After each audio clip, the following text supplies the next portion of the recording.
ಈಗಿನ ಕಾಲದಾಗ ಮಕ್ಕಳಿಗೆ ಹೆಲ್ದಿ ಫುಡ್ ಕೊಡೋದು ಅಂದ್ರೆ ಒಂದು ದೊಡ್ಡ ಏನಪ್ಪ ಅಂದ್ರೆ ಸಾಹಸ ಮಾಡ್ದಂಗೆ ರೀ. ಯಾಕಂದ್ರೆ ಮಕ್ಳು ಏನು ಕೊಟ್ಟರು ತಿನ್ನೋದಿಲ್ಲ ರೀ. ಅದು ಬೇಡ ಇದು ಬೇಡ, ಅದು ಹೆಲ್ದಿ ಐತೆ ಅಂತಂತ ಹೇಳಿದರೂ ತಿನ್ನಂಗಿಲ್ಲ. ಸೊ ಅವ್ರು ಅದು ಹೆಲ್ದಿನೂ ಇರಬೇಕು, ಅವ್ರು ಇಷ್ಟಪಟ್ಟು ತಿನ್ನಬೇಕು, ಆ ಥರನೂ ಟೇಸ್ಟಿ ಫುಡ್ ರೆಡಿ ಮಾಡಬೇಕು ಅಂದ್ರೆ ಮಾತ್ರ ತಿಂತಾರೆ. ಸೊ ಇವತ್ತು ನಾನು ನಿಮ್ಗೆ ಅಂಥದ್ದೊಂದು ರೆಸಿಪಿ ಹೇಳ್ಕೊಡ್ತೀನಿ ರೀ. ನಮಸ್ಕಾರ ರೀ ಎಲ್ಲರಿಗೂ. ಇವತ್ತು ನಾನು ನಿಮ್ಗೆ ಅಡೆ ದೋಸೆ ಅನ್ನುವಂಥ ಒಂದು ಸ್ಪೆಷಲ್ ದೋಸಾದ ರೆಸಿಪಿನ ಹೇಳ್ತೀನಿ ರೀ.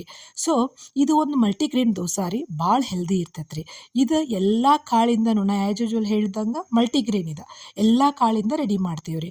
ಆದ್ರೆ ಇಲ್ಲಿ ರೇಷೋ ಹೆಂಗೈತಂದ್ರೆ, ಅಕ್ಕಿ 1 ಕಪ್ ತೊಗೊಂಡ್ರೆ ತೊಗರಿ ಬ್ಯಾಳೆ, ಕಡ್ಲಿ ಬ್ಯಾಳೆ, ಹೆಸರು ಬ್ಯಾಳೆ, ಉದ್ದಿನ ಬೇಳೆ ಇವೆಲ್ಲ 3/4 ಕಪ್ ಅಂದ್ರೆ 4ರೊಳಗೆ 3 ಭಾಗ ಇರ್ಬೇಕು ರೀ, ಅವ್ನು ತೊಗೋಬೇಕು ರೀ.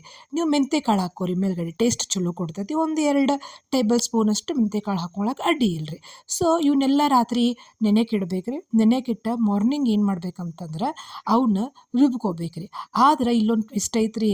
ಏನಂತಂದ್ರೆ ರುಬ್ಕೊಳ್ಳುವಾಗ ಬರೀ ಅವನಷ್ಟೇ ರುಬ್ಕೊಳ್ಳುವಂಗಿಲ್ರಿ. ಅಲ್ಲ, ಬೆಳ್ಳುಳ್ಳಿ ಮತ್ತು ಕೊತ್ತಂಬರಿ, ಜೀರಿಗೆ, ಆ್ಯಕ್ಚುಲಿ ಮೆಣಸಿನ್ಕಾಯಿನೂ ಹಾಕಿ ರುಬ್ಕೊತಾರ್ರಿ. ನಾನು ಅದನ್ನೊಂದು ಸ್ಕಿಪ್ ಮಾಡ್ತೀನಿ ರೀ. ಯಾಕಂದ್ರೆ ಖಾರ ಆತಂದ್ರೆ ಹುಡುಗರು ತಿನ್ನಂಗಿಲ್ರಿ. ಸೊ ಇವನ್ನಷ್ಟು ಹಾಕ್ಕೊಂಡು ದೋಸೆ ಹಿಟ್ಟಿನ ಹದಕ್ಕೆ ರುಬ್ಕೊಂಡು ಬಿಡೋದ್ರಿ. ಸೊ ರುಬ್ಕೊಂಡ್ಮೇಲೆ ದೋಸೆ ಹಂಚಿಡ್ರಿ. ಮತ್ತು ಇಲ್ಲಿ ಇನ್ನೊಂದು ಏನಪ್ಪ ಮೇನ್ ಥಿಂಗ್ ಅಂತಂದ್ರೆ, ಈ ಹಿಟ್ಟನ್ನು ಏನಪ್ಪ ಅಂದ್ರೆ ಉಬ್ಬು ತನಕ ಕಾಯೋಂಗಿಲ್ರಿ. ರಾತ್ರಿ ನೆನೆ ಹಾಕೋದು, ಮಾರ್ನಿಂಗ್ ಅದನ್ನ ಏನು ಮಾಡಿಬಿಡೋದು, ನಾವು ದೋಸೆ ಥರ ಅದನ್ನ ಹಾಕ್ಕೊಂಡು ಒಯ್ಕೊಂಡು ತಿನ್ಕೊಂಬಿಡೋದು. ಸೊ ಅಂದರೆ ಇದು ಉಬ್ಬುವಂಗಿಲ್ರಿ. ಸೊ ಬೆಳಗ್ಗೆ ದೋಸೆ ಹಿಟ್ಟಿನ ಹದಕ್ಕೆ ಅದನ್ನು ಕಲಸ್ಕೊಂಡು ಇಮಿಡಿಯೇಟಾಗಿ ನಾವೇನು ಮಾಡ್ಕೊಂಬಿಡೋದ್ರಿ, ದೋಸೆ ಹಂಗನೆ ಹಾಕ್ಕೊಂಡು ಬಿಡೋದ್ರಿ ದೋಸೆ ಹಂಚ ಮೇಲೆ. ಸೊ ಇಲ್ಲಿ ಅದು ಸ್ವಲ್ಪ ಟೇಸ್ಟ್ ಹೆಂಗೆ ಕೊಡ್ತೈತಂತಂದ್ರೆ, ಭಾಳ ಟೇಸ್ಟ್ ಕೊಡಂಗಿಲ್ಲ ರೀ.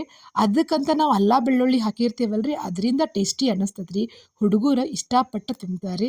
ಬಟ್ ಒಂದು ಟಿಪ್ ಏನಂತಂದ್ರೆ, ಈ ದೋಸೆ ಹಿಟ್ಟೇನು ನೀವು ಮಾಡ್ಕೋತಿರಲ್ಲ, ಅವಾಗ ಒಂದು ಸ್ವಲ್ಪ ನೀರು ಮಾಡ್ಕೊರಿ. ಅಂದ್ರೆ ತೆಳುವಾಗಿ ಗರಿ ಗರಿಯಾಗಿ ಬರ್ತಾವ್ರಿ.